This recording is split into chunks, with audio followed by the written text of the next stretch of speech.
former General Barry McCaffrey and Bill Cohen, former Secretary of Defense. And before I begin, I want to speak a little bit to what they talked about and the revelations about President Trump's disregard for our military and our veterans. Quite frankly, if what is written in the Atlantic is true, it's disgusting. And it affirms what most of us believe to be true. That Donald Trump is not fit to be the job of president, to be the commander-in-chief. The president reportedly said, hi, Andy. And I emphasize reportedly said, that those who sign up to serve instead of doing something more lucrative are suckers. Let me be real clear. When my son was an assistant U.S. attorney and he volunteered to go to Kosovo while the war was going on as a civilian, he wasn't a sucker. When my son volunteered and joined the United States military as the Attorney General and went to Iraq for a year, won the Bronze Star and other commendations, he wasn't a sucker. The servicemen and women he served with, particularly those who did not come home, were not losers. If these statements are true, the president should humbly apologize to every Gold Star mother and father and every Blue Star family that he's denigrated and insulted. Who the heck does he think he is? Trump. Is it true? Well, we've heard from his own mouth his characterizations of an American hero, John McCain, as a loser in 2015. Donald Trump said he was not a war hero. I like people who want Thank you, Lizzie. captured. Well, good for him. And his dismissal of the traumatic brain injury suffered by troops serving in Iraq as mere headaches not too long ago. He stood by, failing to take action or even raise the issue with Vladimir Putin while the Kremlin puts bounties on the heads of American troops in Afghanistan. It's a sacred duty. And you're tired of hearing me say this. Those who've been covering me for years know. I get in trouble for saying, but I'm going to say it again. We have many obligations as a government. We only have one truly sacred obligation. Equip and support those who we send into harm's way, care for their families while they're gone, and care for them when they are home. That's the only truly sacred obligation the government has. Where's General Kelly? Duty, honor, country. These are values that drive our service members. It's an all-voluntary outfit.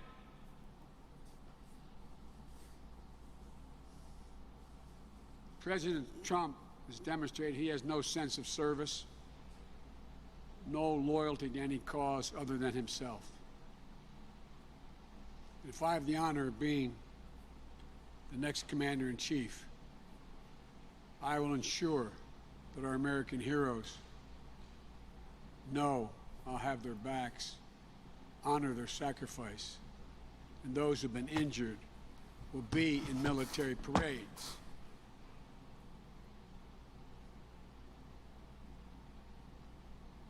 I'm always cautioned not to lose my temper. Tomcat, Biden is a Blue Star father. Let's show a little bit of respect for the military, please. It's just a marker of how deeply President Trump and I disagree about the role of the President of the United States of America.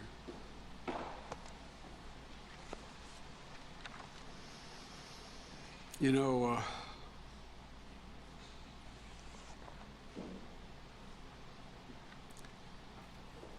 the August jobs report came out this morning.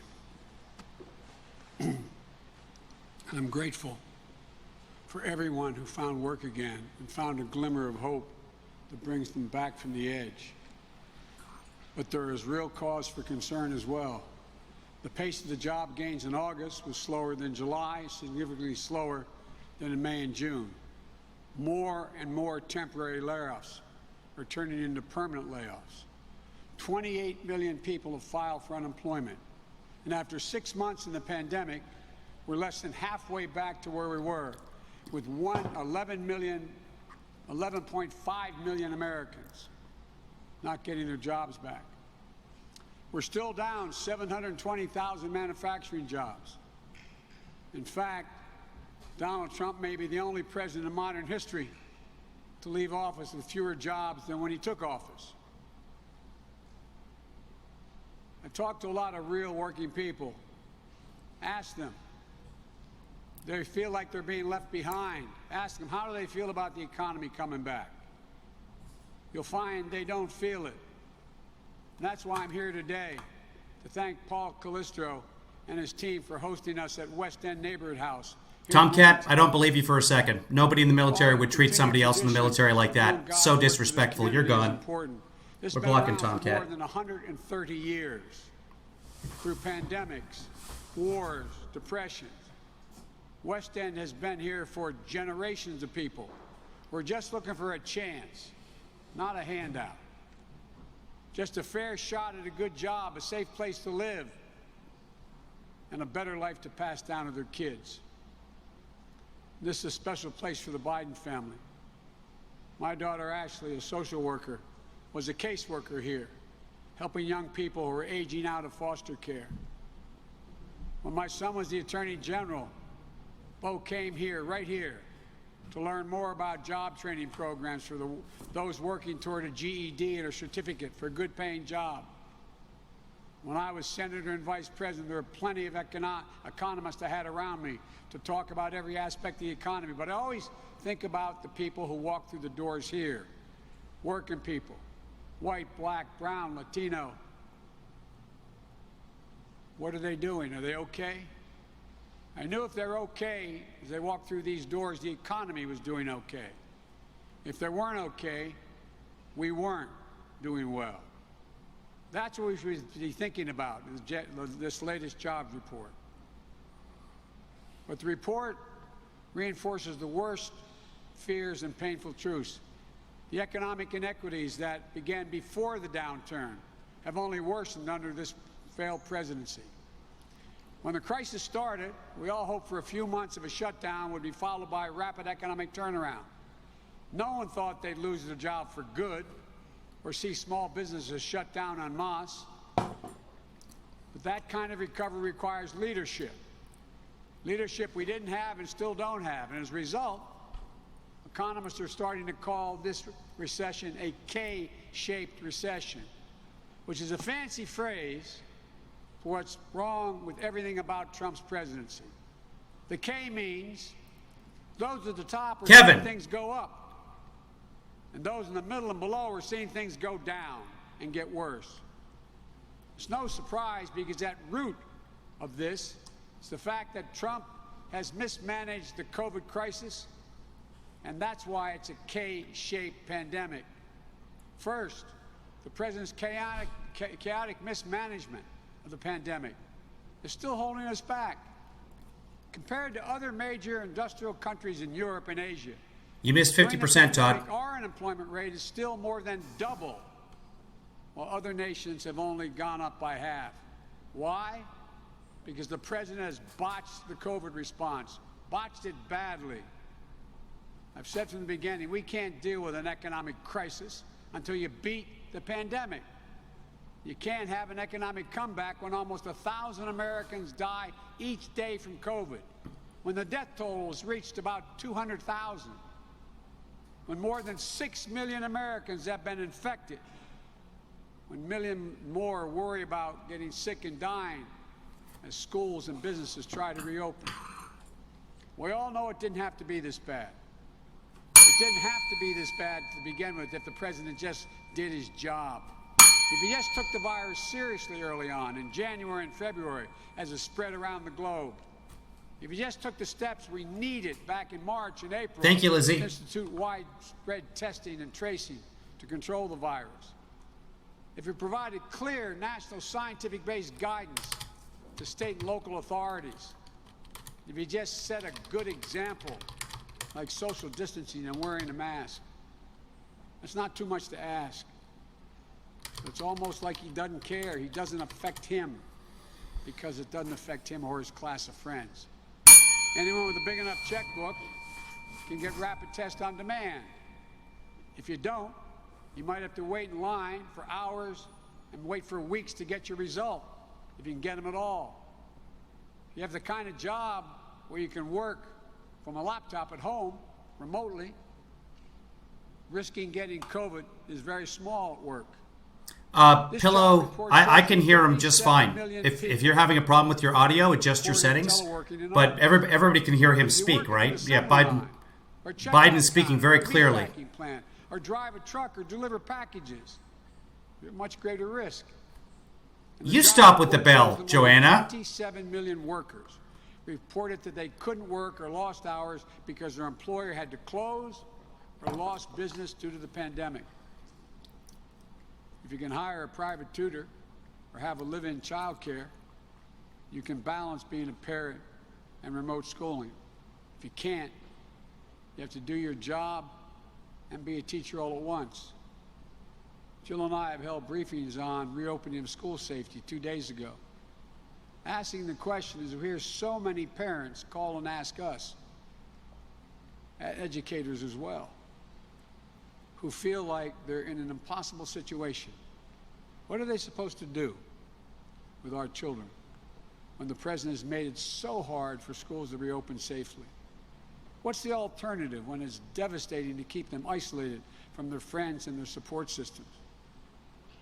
I also said earlier this week, Bell person, Marcy. Hashtag feminism. We lost more cops this year to COVID than on patrol. It's a reminder how an already dangerous job, law enforcement, has gotten more dangerous because of Trump's mismanagement. What may be just as shocking is many other jobs have also become dangerous due to COVID. Being a healthcare worker is now more dangerous than ever. We've lost hundreds of them this year because they weren't protected from COVID on the job. Being a meat packer is more dangerous than ever. So many have died due to getting COVID at work. Work for waitresses and waiters, transit workers. Thank you, Lizzie. More dangerous with so many dying of COVID. Ladies and gentlemen, no matter what he says or what he claims, you are not safer in Donald Trump's America. You're not safe in Donald Trump's America, where people are dying at a rate last seen when Americans were fighting in World War II. Donald Trump's malpractice during this pandemic has made being a working American a life or death work. And while there's a disproportionate impact on Black, Latino, and Asian Americans and Native Americans' working class communities, white working class communities are being hit hard as well. Opioid deaths, for example, are up during the pandemic, another crisis that Trump continues to all but ignore. That's not true. He's not ignoring it. He's highlighting it. What the rest of America should do. Quote, cut unemployment benefits to force people to go back to their jobs, end of quote. Defund Social Security and eliminate Obamacare in the middle of a pandemic, end of quote. Reopen public schools without resources or guidance. Reopen Main Street business without protection for workers so corporations can continue to soar. This is their plan? Second, and similarly, the economic pain remains unrelenting for millions of working people of every race and background who aren't getting relief they need. Meanwhile, both are doing just fine, some better than ever. This divergence in fortunes is unique to any recession in recent memory. And the painful truth is, we just have a president who just doesn't see it. He doesn't feel it. He doesn't understand. He just doesn't care. He thinks if the stock market is up, then everything's fine. If his wealthy friends and donors are doing well, then everything's doing well. If corporations see their valuations rising, then they must be hiring. But the best economists know what I know. I've learned growing up in Scranton and Claymont, Delaware, up the road. places where folks aren't invested in the market like wealthy Americans. A measure of our economic success is the quality of life of the American people. And if your stocks soar as families teeter on the brink of hunger and homelessness, and our president calls that success. Nope, producer Joanna won't let me ring the bell, guys. Values? So if you got a beef, you got a beef with Joanna. The world in such a narrow prism. She's probably vegan. It's no wonder he doesn't see nearly 30 million Americans on unemployment. 1 in 6 small businesses that are closed right now. He doesn't understand what life is like for people walking by their boarded up shops. Educators afraid that doing their job, that job they love, will bring the virus home to the people they love. Or a parent searching for health insurance now that the furlough has turned into a layoff. It's no wonder he doesn't see the single mom forced to wait in a 3-hour food line. So for the first time in her life, so she can feed her family, because she's now part of the 1 in 6 households with children that don't have enough to eat. He wants us to believe that we're doing better, to keep it up and not notice that this remains the worst economic situation since the Great Depression. And our country faced a historic divergence in our way of life. Which gets me to my third and final point, and what the American people really need to understand. All the pain and suffering stems from President Trump's failure to lead. His sheer inability and unwillingness to bring people together. He likes to sign executive orders, actions for photo ops, but they're ill-conceived and could do more harm than good. He says protecting renters from eviction. That's what he's doing. But he's not giving them any support to pay the rent when it comes due.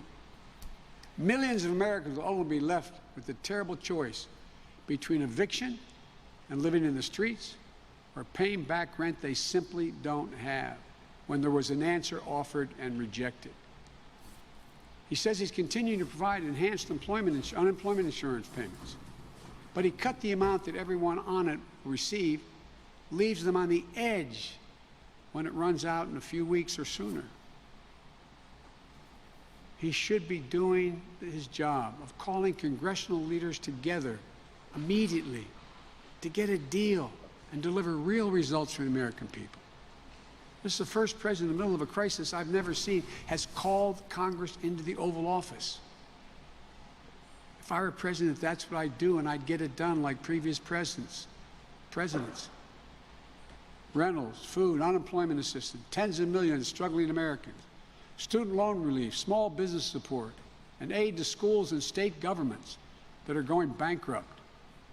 And why didn't anybody think of this before? And the accompanying economic catastrophe persist, no one should have their water or power cut off because they can't afford to pay the bill.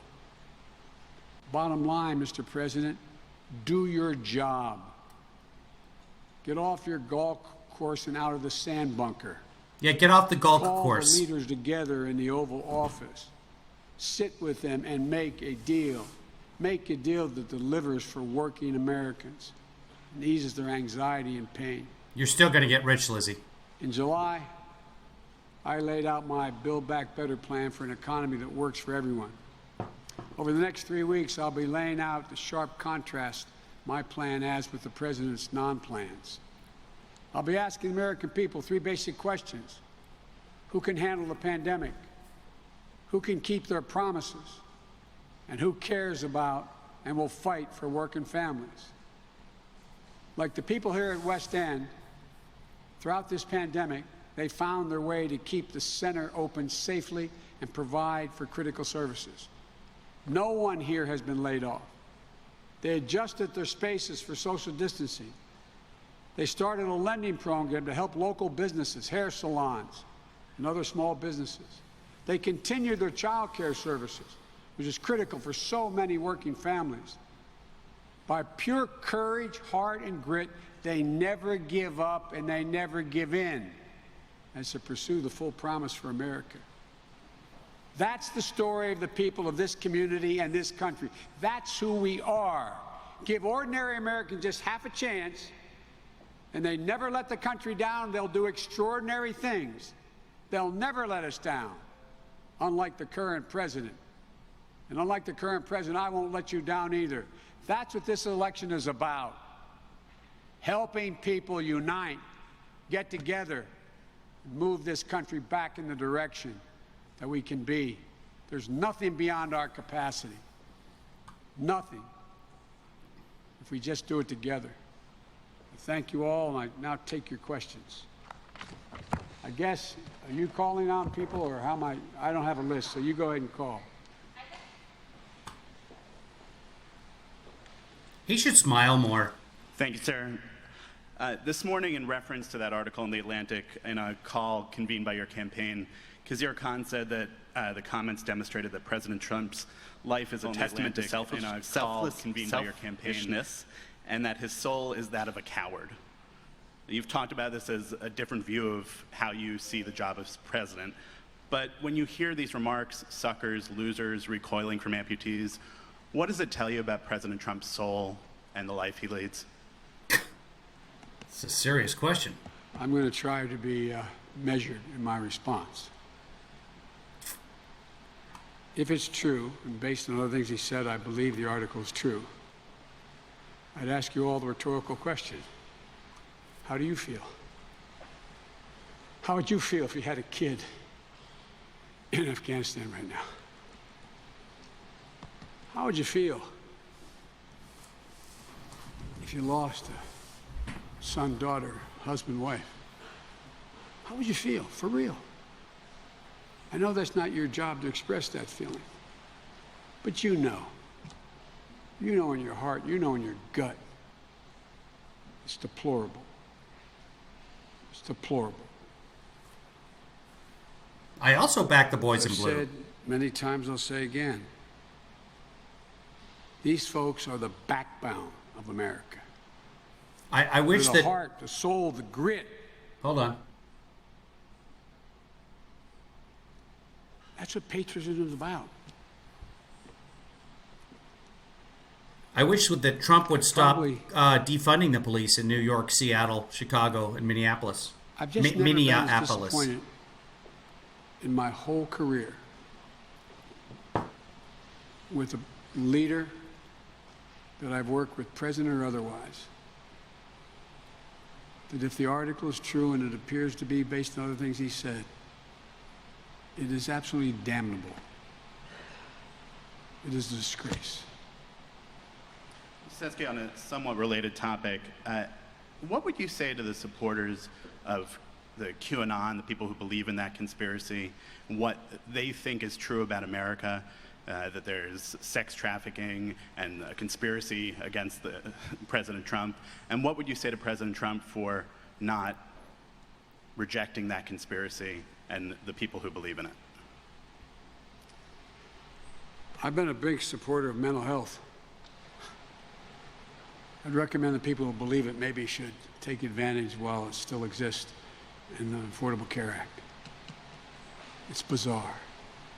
Totally bizarre. Great answer. And now? Great answer. You guys found that plane load of people in uniforms and weapons and flying around? I mean, have you found them yet? Is anybody even from... Now, by the way, I respect conservative and liberal points of view in the press. Anybody found that plane? What in God's name are we doing? I don't know. Look at been how asking it makes that. us look around the world. It's mortifying.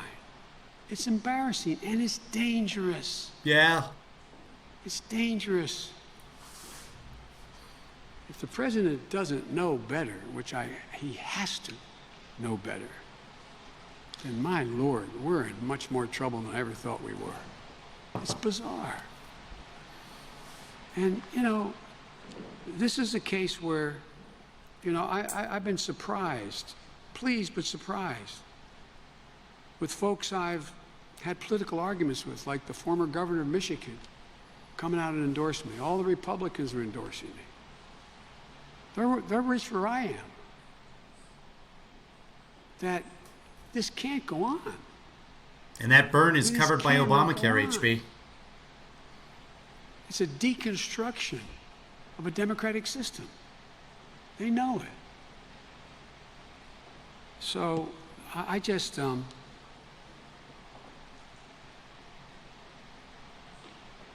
conclude with what you heard me say many times before. The words of a president matter, even a lousy president.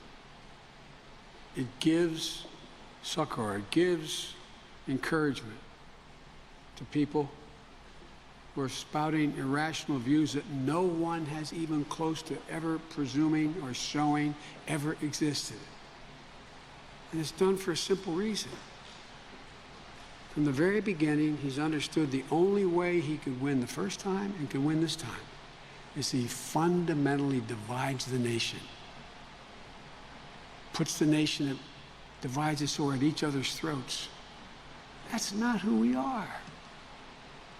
That's not who we are. Thank you, sir.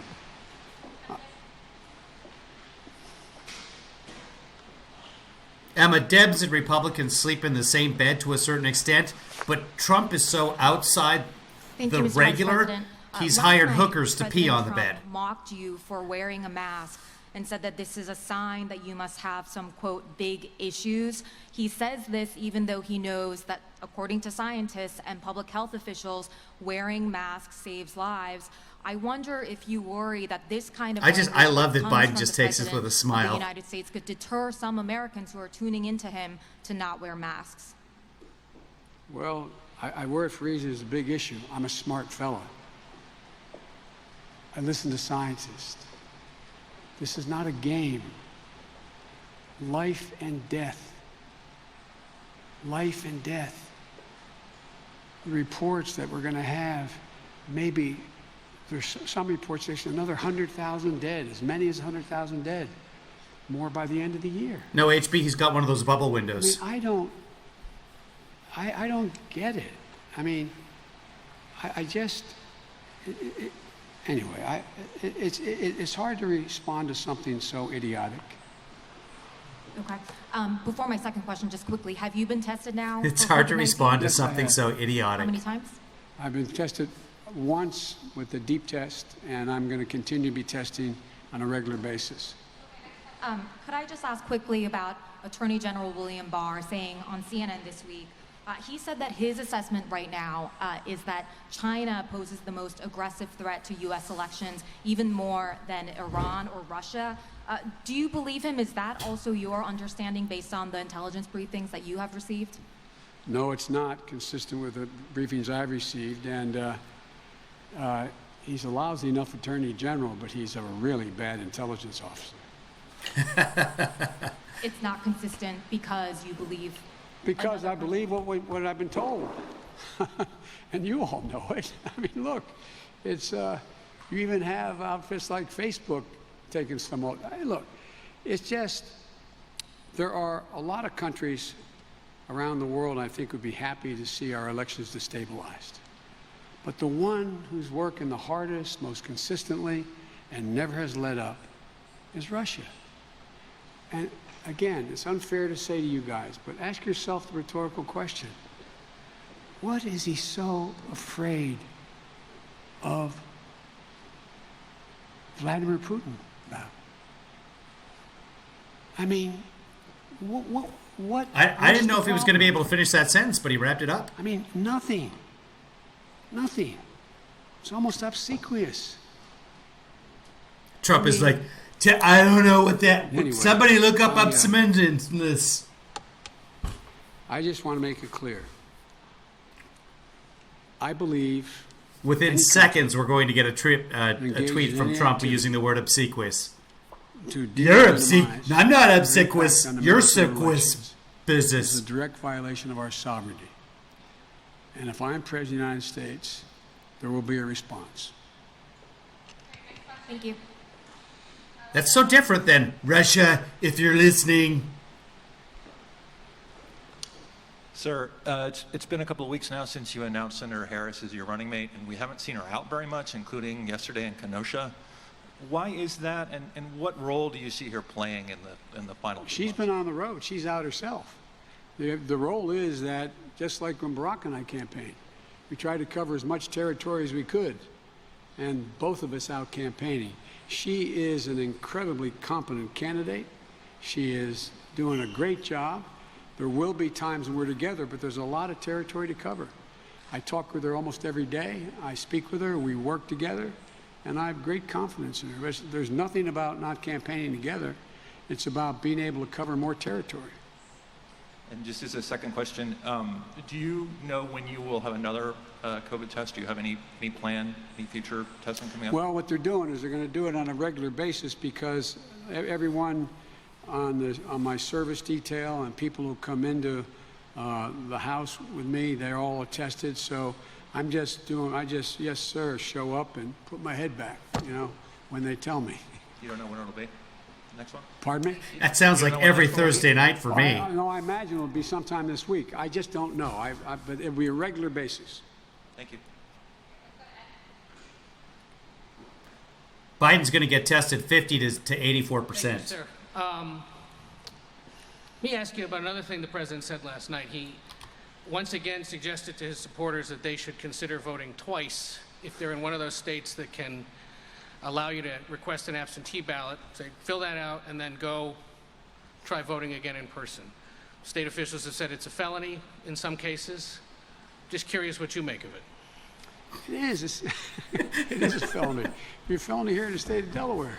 Look, I mean, how many times 39 states, it's a felony. does this president have to suggest things and say things where you all don't just write, he's a fraud? Not an opinion. Joe Biden attacks press. He wanted to, maybe we should delay the election. Maybe we should,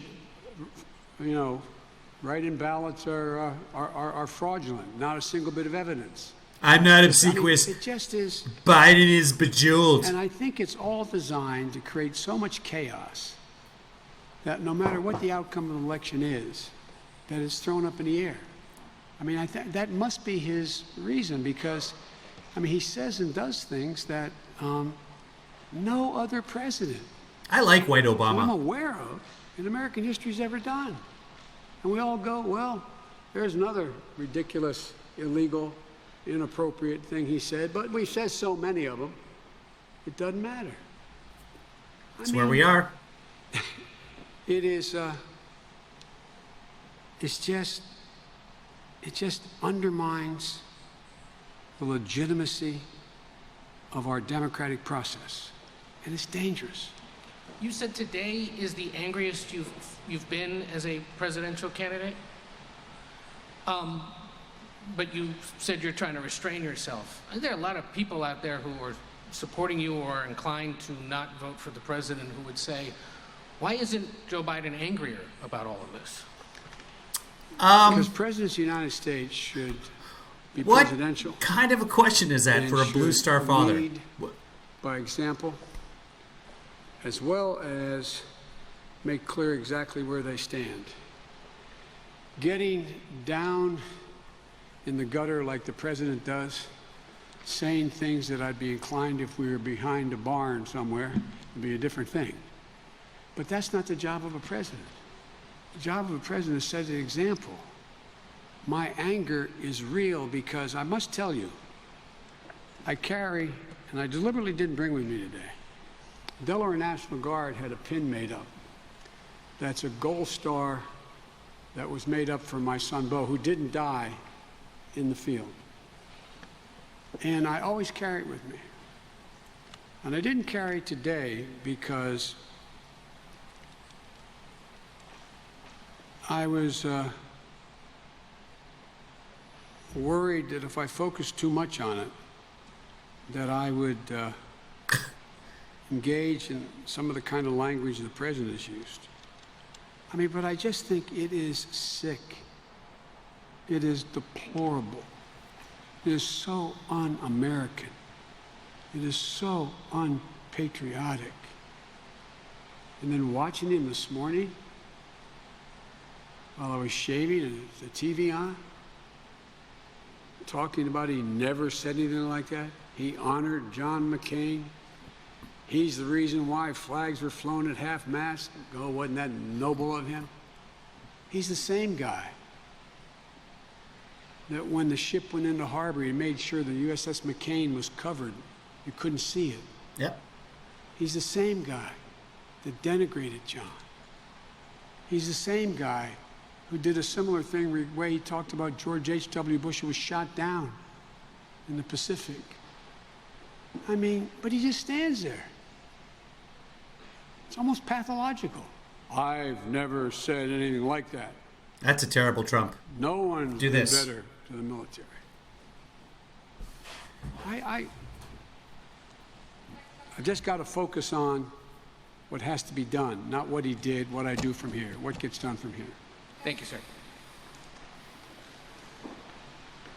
Thank you, Mr. Vice President. If I could follow up on Ed's question about voting. We know the president has been attacking mail-in voting. He's even now suggesting his supporters vote twice. We also know that Russia has been trying to sow doubt about this system.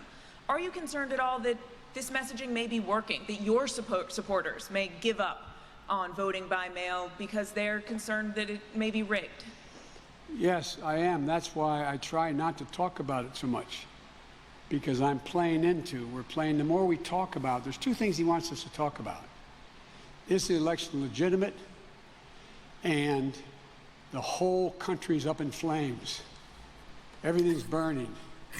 Law and order. Because he doesn't want to talk about anything at all about the job he hasn't done. And so it's a conundrum. There's a lot. Somebody look up what a conundrum. Specifics that Russia is doing and not doing. Somebody look up a conundrum. What it does is undermine There you go, HB. what people think may be the legitimate. What I don't want to have happen, I don't want people reaching the point where you could understand sometimes it's not worth voting. You know, it seems to me that one of the things that I keep trying to say to people is go to iwillvote.com. Figure out iwillvote.com and figure out where you can vote, how you can vote, what's available to you, where you can vote early, where you can vote in person, where it's going to be safe for you, etc. Please, Plan God, now. let that site be there. Plan now. But the more chaos that is sown here, it's going to disincline people to show up. That's a real site. And in a sense, every time I speak about it, I feel like I'm playing at his game. I mean, is that, not that you agree with me, but does it make sense what I'm saying? That's what so I think that's all part of the deal.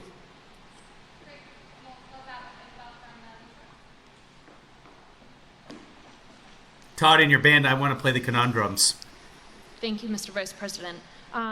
Going back to the jobless report from this morning, you had acknowledged that less than half of the 22 million jobs that were lost this spring because of the pandemic have been recovered. What do you think the 1.4 million added back in August says about just the general direction of the economy? I think any job added back is positive. I think it matters to the people who got that job back. You know, maybe you all were raised in households like I was, where the mom or dad was losing a job because of the economy or what's going on in your community. You could feel the tension, unease in the household, how it just everything, you know, worrying about whether you can provide for your family. And along the way, also look at the people who you've got, you know, a couple million people out there, close to, who are part-time workers who still can't make it, but are listed as employed. And a lot of them also are in the process of wondering whether or not, I mean, there are a lot of people lined up in food lines. They're the people, many of them, who have lost their health care, their health care provided by their employer.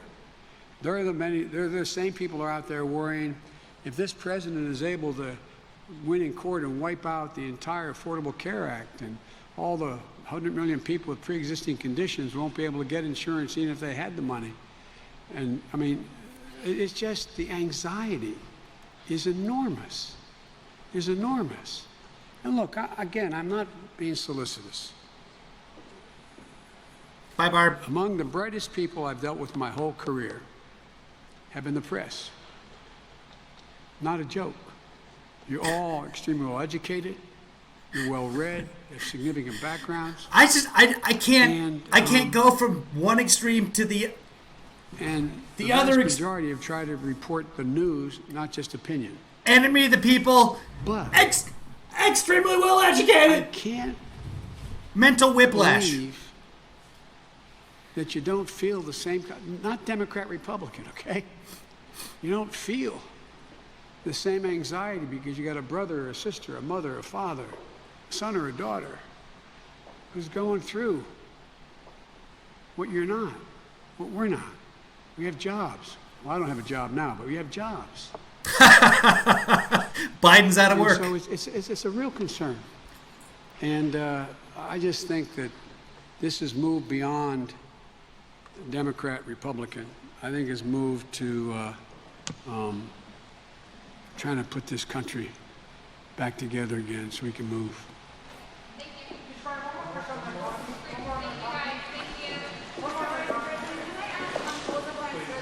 Is he going to take one more? He might take one more. I like to engage. If I may ask, President Trump has just announced a Kosovo and Serbia deal, and as part, President Trump has just announced an economic normalization deal between Serbia and Kosovo. And part of that deal is Kosovo and Israel having diplomatic normalization. You have stated that you support a two-state solution in the Middle East. Would you support more Muslim-majority countries normalizing relations with Israel, even though it may mean that the Palestinians will lose leverage in their fight towards a two-state solution? Well, first of all, I don't know what the deal is you're referring to, okay? What I have argued relative to Serbia and Kosovo is that Kosovo should be an independent country, not a part of Serbia. I've spent a lot of time. Right now, Trump's like, somebody look up what Kosovo means. I assume that would reinforce Bermuda, Bahama. I don't know. Ooh, I'm gonna. I think normalization of relations among countries is by and large, in almost every instance, a good thing. To have a Muslim majority country normalizing relations with Israel in a generic sense seems positive to me, but I have to know the detail of what's happening. Good answer. What's going on. And I don't know that, and you may be right, that would cause the Palestinians to lose leverage in a decision on a two-state solution. In general, do you support more countries recognizing Israel? Oh, I do. Absolutely, I do. I do. And I think that's the thing, recognizing Israel as an independent Jewish state. I think that's important. And, but also, I believe that Israel has to be prepared to work toward a genuine two-state solution. Thank you all very much. Thank you, Mr. Vice President.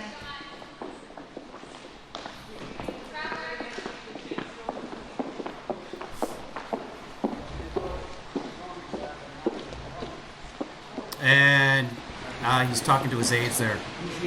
Okay. Well, that's that. Let's see what the reaction is. What's going to be the big takeaway from this? Where are you going?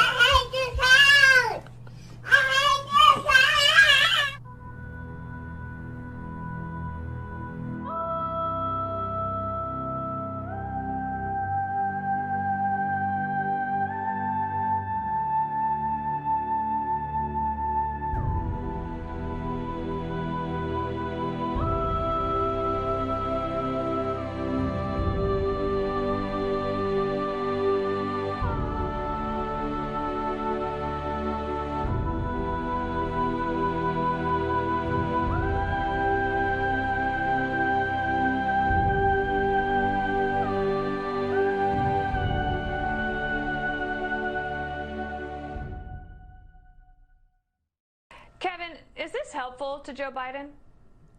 Wait, what?